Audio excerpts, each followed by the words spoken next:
Grande amigo e, sobretudo, um homem de uma coragem fabulosa. Mas um homem de uma vontade de ferro, não quero saber. Ele não tinha, às vezes, condições para impor a vontade dele, mas ele impunha. Fiel aos seus princípios, às suas ideias, aos seus valores. E fiel às suas amizades. O Agostinho Neto, angolano, escritor e poeta, homem da humanidade, homem do serviço das populações,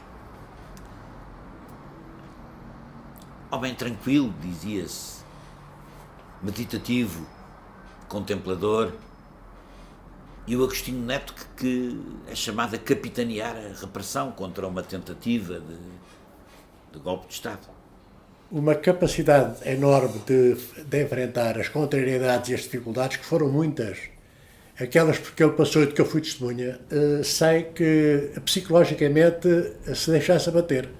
A tal resiliência, essa era uma das características pessoais que eu penso que foi extremamente importante no Presidente Agostinho Neto, para ele conseguir viver e, podemos até dizer, em alguns aspectos, sobreviver a toda uma série de precalços, desde praticamente o abril de 74 até a altura da independência. Deixou-nos um grande, enorme legado de libertação do nosso país, e para isso ele engajou-se, reconheceu os que contribuíram para fazer, e ele recebia e ouvia. Não só os dirigentes, evidentemente, mas também os militantes de base como eu. Parecendo que não, este legado de humanidade marca as pessoas. O Chinelo era um homem que tinha uma formação muito republicana e foi maçom, acho eu, e tinha assim era um homem muito cordial e eu tinha muito boas relações com ele. Guarda a memória de um intelectual elaborado, de um homem que, sendo reservado e tímido, estabelecia empatias com uma grande facilidade, e de um homem com uma grande constância de propósitos. Isso conferia-lhe, obviamente, uma grande determinação, uma grande ousadia, uma grande coragem. Ele, nessa altura, claro, estava profundamente empenhado na Revolução Angolana, na luta de libertação de Angola.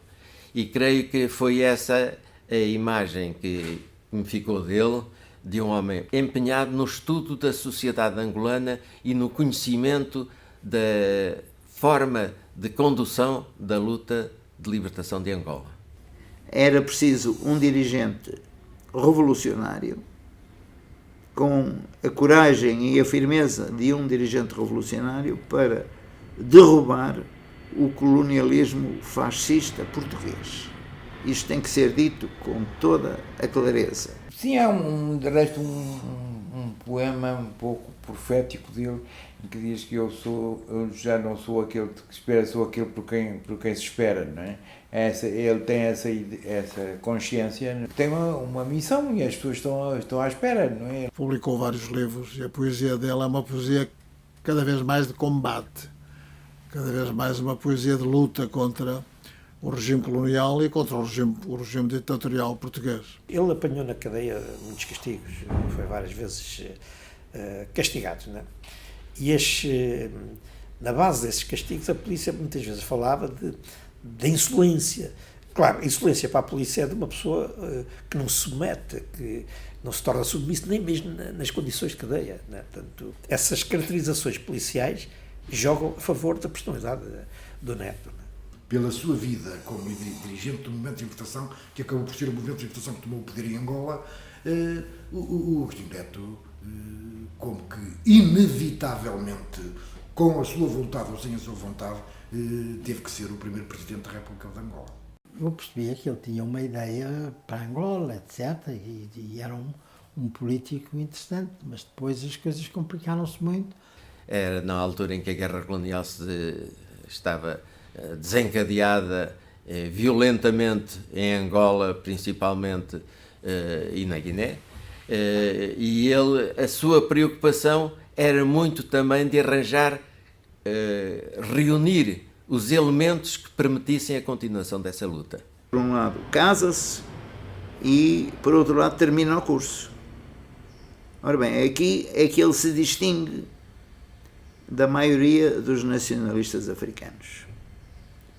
Porque, tirado o curso, ele poderia exercer até em Portugal ou em algum outro país europeu. Mas ele faz a opção mais difícil, que é o regresso à sua pátria. Como vencer esta guerra sem ajuda do exterior, mas sendo independente em relação ao exterior?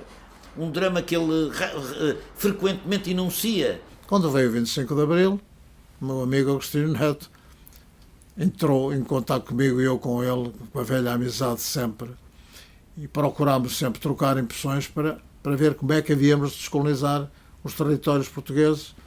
E foi pelo ter morrido, hoje tem uma influência muito grande em todo o movimento, em todo o movimento de libertação da África. É um lutador, não é? Um homem valente. E depois um homem que tinha uma retaguarda com uma capacidade de suporte e inimbiço incrível, que era o caso de Eugênia Neto, que era aquilo que eu chamo mulher de armas. Não é? Ter confiança nos destinos de uma luta que não se vê, nem se sabe quando vem, só de facto uma pessoa de profundas convicções pode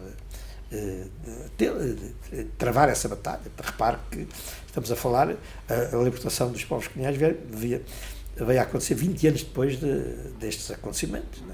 Não esqueçamos como Neto foi recebido pelo povo de Luanda. Não é? Foi uma recepção verdadeiramente do povo, porque o povo via no Neto quem ele era, um libertador, um homem justo, um homem bondoso. Eu acho que há no Dr. Agostinho Neto esse confronto dramático de personalidades e de funções. Ou seja, é um confronto de personalidades porque é um confronto de funções. De facto, tinha uma espécie de espírito missionário, digamos assim, não é?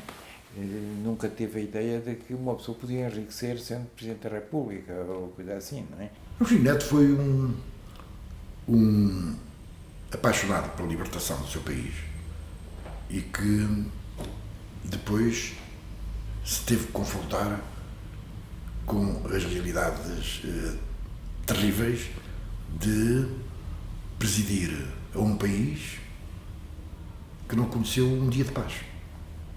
Portanto, um apóstolo da paz que teve que presidir um país em guerra.